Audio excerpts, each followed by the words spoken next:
Le pinceau magique.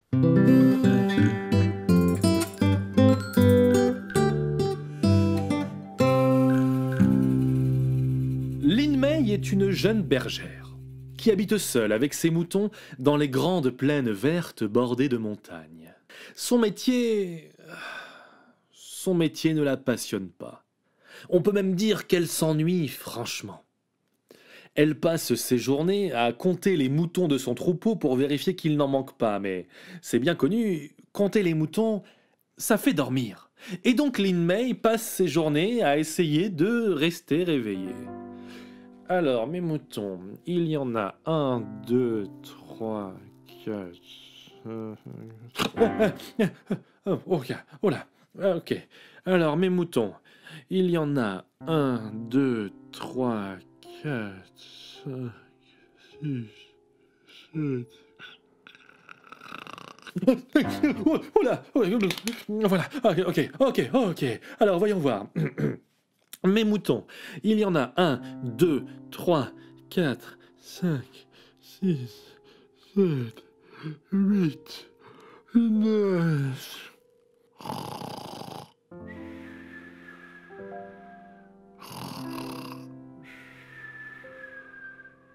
La seule activité qu'elle fait souvent pour tromper l'ennui, c'est de dessiner.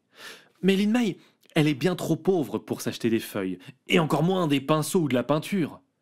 Alors elle dessine dans la terre, avec un bâton, les choses qu'elle voit, comme des papillons, la montagne ou ses moutons.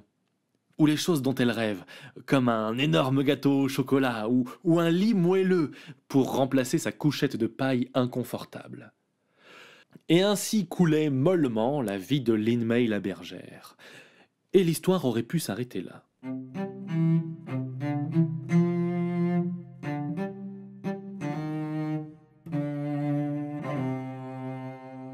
Mais le jour où commence mon histoire, c'était jour de tonte. Lin Mei avait tondu toutes ses bêtes et se rend en ville pour vendre la laine. Elle a donc en poche 100 pièces qui lui serviront à acheter à manger, quelques vêtements neufs, bref, de quoi survivre dans les montagnes avec ses moutons jusqu'à la prochaine tonte. Et c'est donc d'humeur joyeuse, les 100 pièces en poche, que Lin Mei passe devant la boutique d'un peintre. Elle n'avait jamais vu cette boutique avant.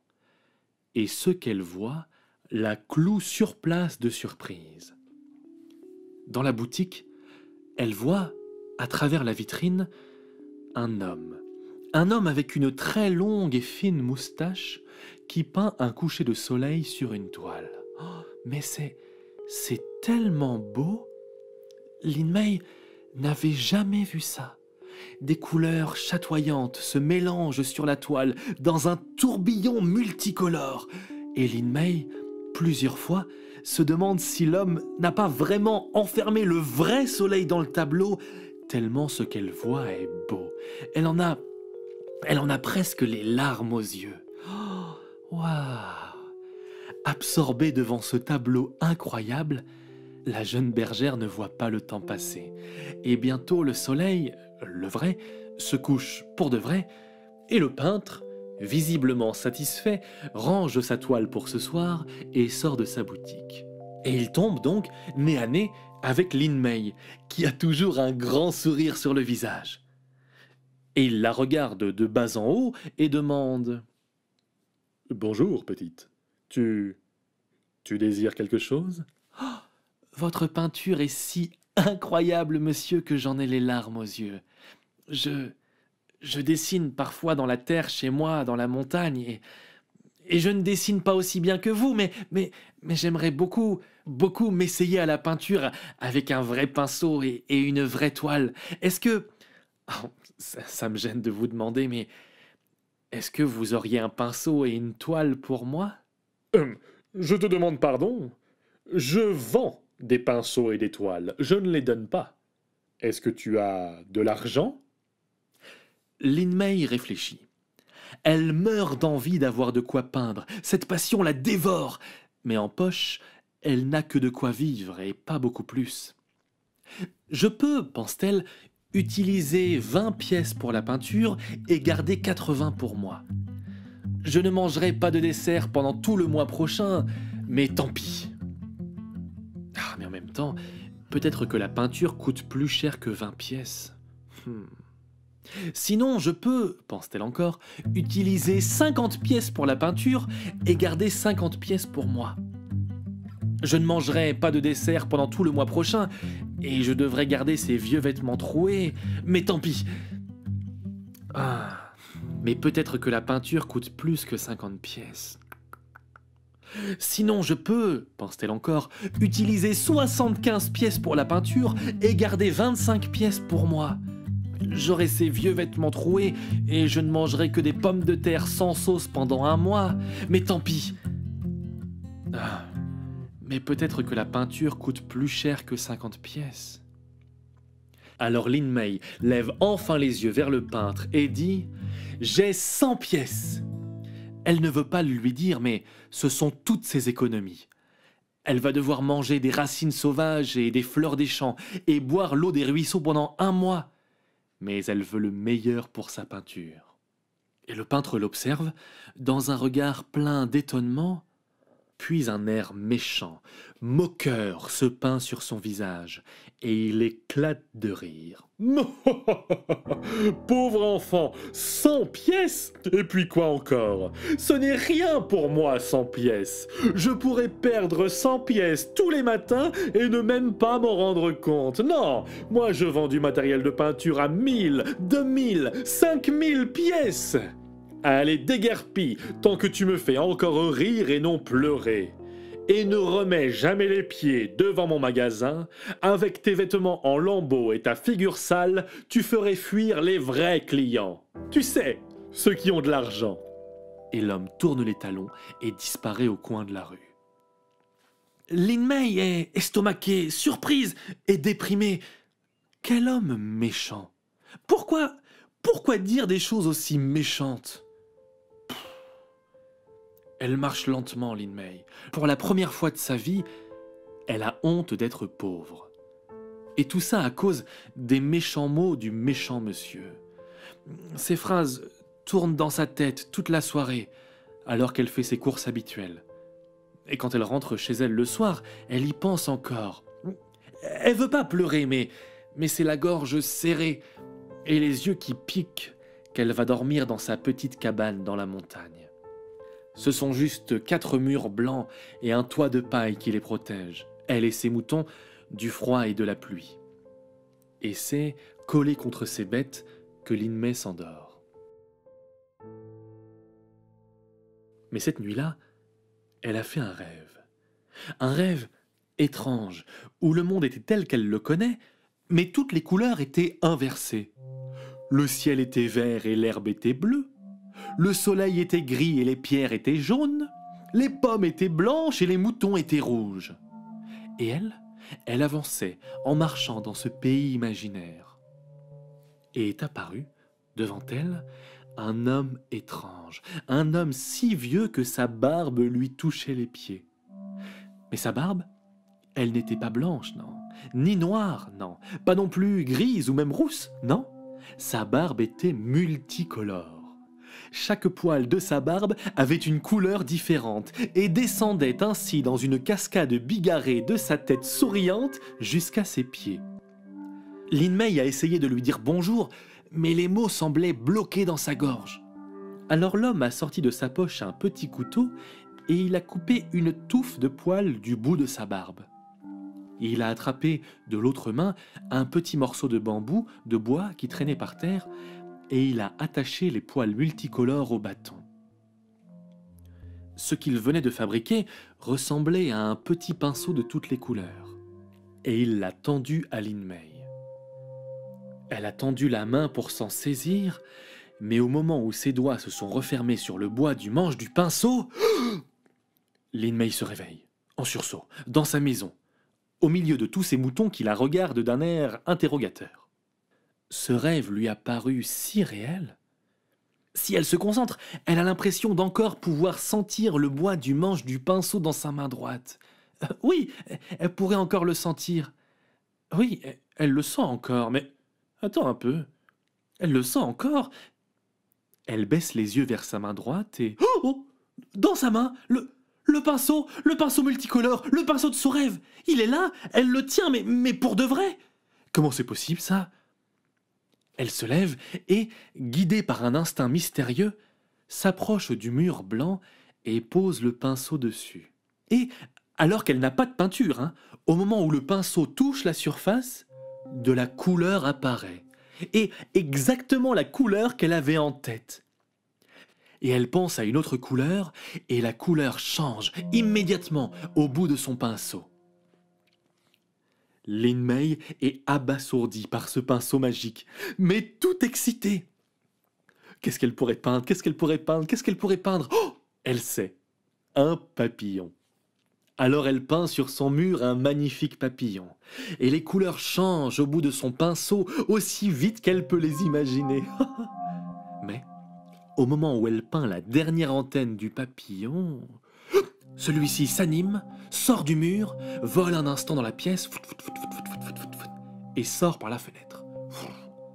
Et le mur est de nouveau tout blanc. Lin Mei, mi-ébahie, mi-effrayée, après un instant de surprise, tente de nouveau l'expérience. Elle s'approche du mur et elle peint un énorme gâteau au chocolat. Et au moment où elle termine sa peinture, le gâteau sort du mur et lui tombe dans les bras. Boum! Et une bonne odeur de chocolat emplit la maison et réveille les moutons qui se massent, curieux, autour de Lin Mei, qui, du gâteau plein la bouche, est déjà de nouveau en train de peindre. Elle peint cette fois, prise de vertige en imaginant si ça marche, une pièce d'or. Et quand elle la termine, la pièce saute du mur et tombe par terre dans un tintement aigu. Oh, incroyable! Tout ce qu'elle peint avec son pinceau devient réalité. À partir de là, la vie de Lin Mei est devenue beaucoup plus simple et confortable. Elle s'est peint un lit chaud et doux et des bons petits plats pour lui remplir le ventre. Elle s'est peint quelques pièces d'or pour acheter ce qu'elle ne savait pas peindre et elle vivait heureuse. Bon, elle a bien sûr aidé les gens qui vivaient dans le village avec elle dans la montagne. Si quelqu'un cassait la roue de sa charrette, eh bien elle en fabriquait une nouvelle avec sa magie. Si un enfant manquait d'un bon manteau chaud, elle le lui fabriquait. Et, une fois par semaine, elle peignait un grand festin et tout le monde mangeait à sa faim en racontant des histoires. Elle ne peignait jamais plus que ce dont elle avait besoin. Pas de richesses incroyables, pas de bijoux hors de prix, non. Juste de quoi vivre confortablement et heureuse. Et elle était heureuse, Lin Mei. Et l'histoire aurait pu s'arrêter là.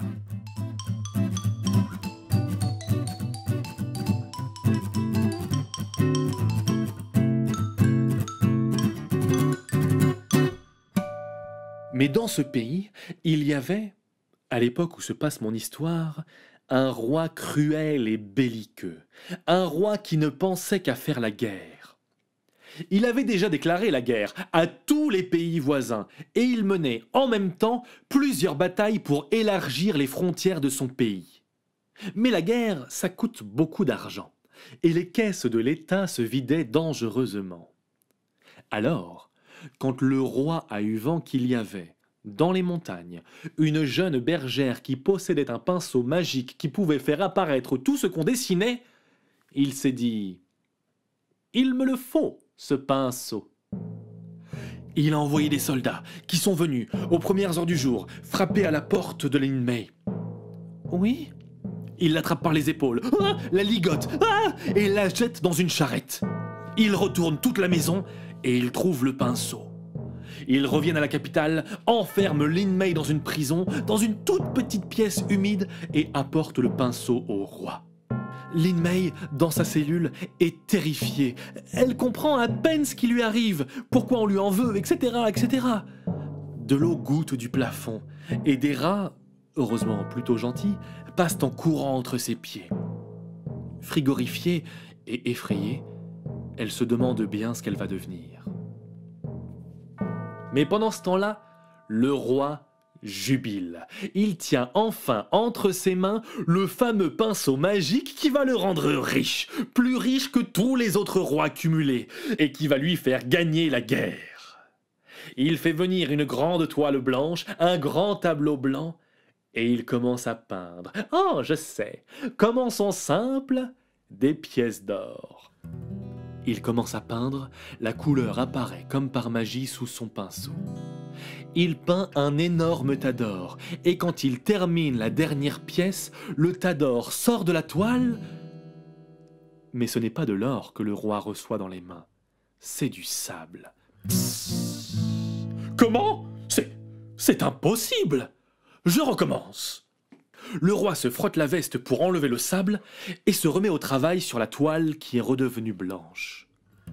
Il recommence donc à peindre. La couleur apparaît par magie sous son pinceau.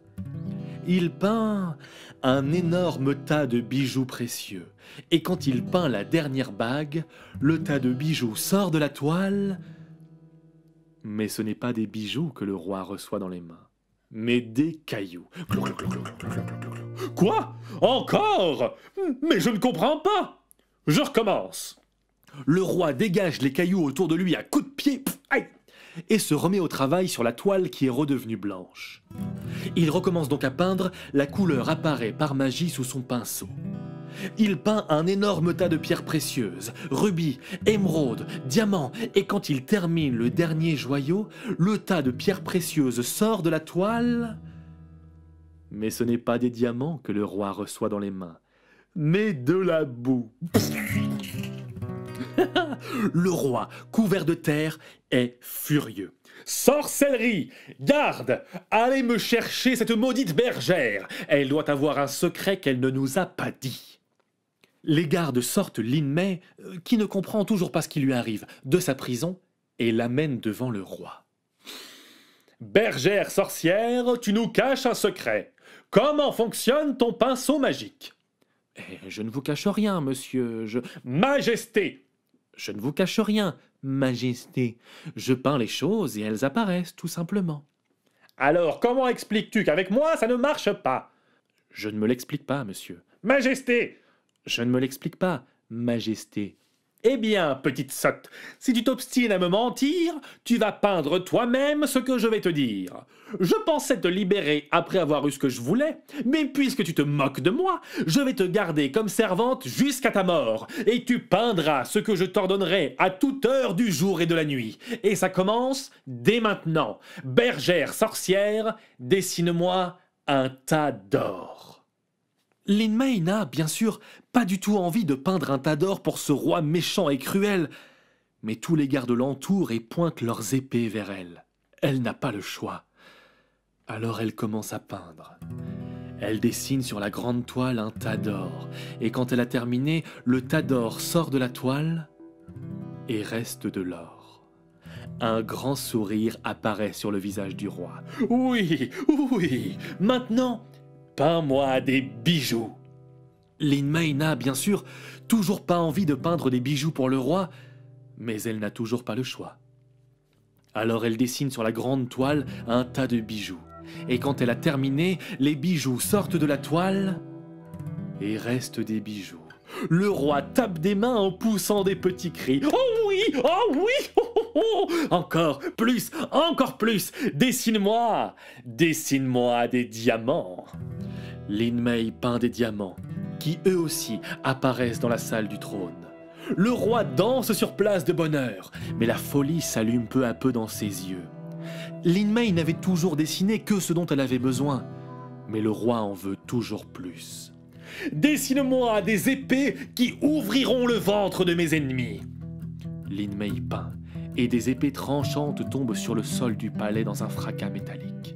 « Dessine-moi des catapultes qui détruiront les murailles de mes ennemis !» Lin Mei peint, et des catapultes gigantesques se bousculent bientôt dans la grande salle. Mais le roi en veut toujours plus. « Bergère sorcière, dessine-moi, dessine-moi, dessine-moi l'océan !» Lin Mei regarde le roi, étonné, mais celui-ci ne plaisante pas. Elle regarde les gardes, qui pointent toujours leurs épées sur elle. « Eux aussi s'interrogent un peu sur la demande du roi, mais ils menacent toujours la bergère. Alors elle obéit.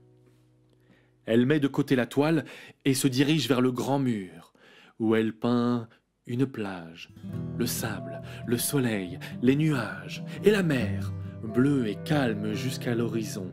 Et quand elle termine sa peinture, une bourrasque de vent ébouriffe les cheveux de toutes les personnes présentes dans la salle et le cri des mouettes se fait entendre. Là où il y avait un mur, il y a désormais la plage et la mer et ses vagues calmes. Le roi trépigne comme un enfant. Oui, oui, oui, oui! Bergère sorcière, peins-moi le plus grand des bateaux de guerre! Lin Mei peint un énorme bateau, avec 100 canons de chaque côté. Et quand elle termine, le gigantesque navire flotte sur la mer. Garde, tout le monde à bord! Nous partons dès maintenant faire la guerre! Mes ennemis vont trembler comme des feuilles devant ma nouvelle puissance! Tous les gardes présents dans la salle, dans un bazar chaotique, montent tous à bord du bateau. Et le roi aussi, laissant Lin Mei seule à terre. Depuis la barre du navire, le roi hurle « Bergère sorcière, gonfle les voiles de mon navire, dessine-moi le vent !» Lin Mei dessine une petite brise qu'elle envoie, du bout de son pinceau, vers les voiles du bateau qui se gonflent légèrement. Et le navire commence à avancer. « Plus de vent, gamine! Plus de vent !» Lin Mei dessine un bon souffle de vent. Et le bateau tangue. C'est bon, petite, arrête-toi là. En avant, toutes! Oh, mais Lin Mei n'en a pas fini. Elle continue d'envoyer des rafales de vent, toujours plus fortes, toujours plus fortes. Le bateau tangue et gîte de plus en plus. Non, non, c'est bon, arrête, arrête! Sur ordre de ton roi, arrête! Lin Mei commence à peindre des bourrasques tourbillonnantes qui se rassemblent bientôt en une tornade qui entraîne le bateau.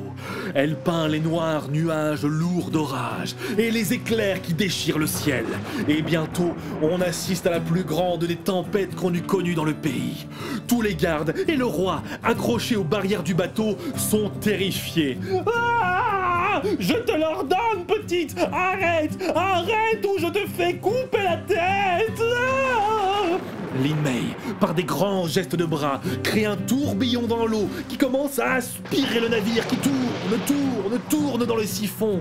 Et le roi crie ah, ah, ah.